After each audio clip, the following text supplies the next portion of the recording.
नाशिकच्या त्या कॉर्पोरेट कंपनीवर कारवाई करा, हिंदू जनजागृती समितीची मागणी।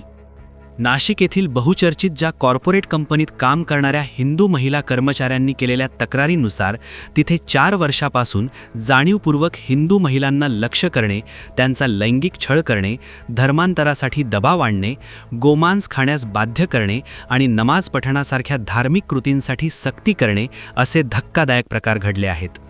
संबंधित कंपनीत वरिष्ठ पदावर असलेल्या एका समुदायाच्या व्यक्तींनी आपल्या अधिकाराचा गैरवापर करून हिंदू महिला कर्मचाऱ्यांवर दबाव आणला।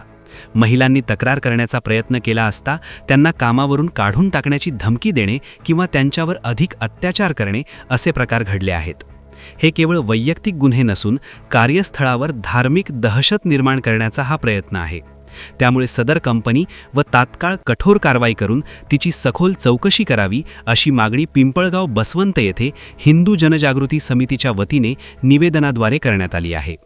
पोलीस उपनिरीक्षक अंबादास बैरागी यांना यावेळी सदर मागणीचे निवेदन देण्यात आले। या प्रसंगी अंकुर आहेर, बापूसाहेब पाटील, गणेश मोरे, वृषाली कदम, शोभा भागवत, प्रशांत घोडके, महेंद्र ठाकरे, विजय चोपडे, राहुल सोनवणे, सचिन कायस्थ, प्रीतम गोसावी, प्रवीण मोरे, शामराव मोरे, अजित मोरे, महेश राठी, सागर साळुंखे, ॲडव्होकेट पगारिया व इतर पदाधिकारी उपस्थित होते। Baswant NH3 digital, Pimpalgaon. IT company MNC याच्यात एक दुर्दैवीने एक खूप निंदनीय घटना घडली आणि या ज्या कंपनी आहेत याच्यात काही हिंदू आमची बहिणी तिथं जॉब करायचे, तर 4 वर्षापासून सतत त्यांचा छळ झाला, तिथं त्यांचा लैंगिक क्षण झाला, त्यांचा धर्मांतरण करण्याचा प्रयत्न केला, गोमांस खाऊ घातला, नमाज पठण असं धार्मिक कृत्य तिथं त्यांच्यासोबत करण्यात आलं। आणि हे ज्या कंपन्या आहे हे भारतातले 3 मोठे कंपनीमधून एक मोठी कंपनी आहे आणि यांच्याकडे खूप महत्त्वाचा डाटा यांच्याकडे आहे, जसं पासपोर्ट डाटा असे खूप महत्त्वाचे विषय यांच्याकडे आहे। तर हे डाटा लीक नको व्हायला आणि त्याच्यासाठी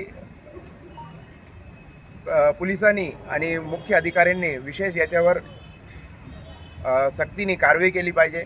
आणि या कंपनीचा जवळजवळ उलाढाल वर्षाचा 65 ते 70 कोटीचा उलाढाल आहे। एवढा उलाढाल असून तिथं महिलांना काही सुरक्षा नाही आहे। तिथले HR म्हणा, तिथं मॅनेजर म्हणा, हे सगळे त्याच्यात इन्व्हॉल्व होते। तर माझा भारत सरकारला आणि महाराष्ट्र गव्हर्नमेंट आणि आमचे पोलीस अधिकाऱ्यांना निवेदन आहे का त्यांनी एक SIT गठन करून किंवा CID असे संघटना गठन करून त्याच्यावर विशेष कारवाई केली जायला पाहिजे, क्योंकि हे जेवढे पण याच्यात होते इन्व्हॉल्व 6 परप्रांतीय होते आणि अशा लोकांना तुम्ही भरती करून तुम्ही देशाला आणि आमचे जे महिलांना जे तुम्ही हे जे छळ करायचा प्रयत्न करता त्याच्यासाठी मला सगळ्यांना हेच म्हणणं आहे का तुम्ही याच्यावर सक्त कारवाई केली पाहिजे।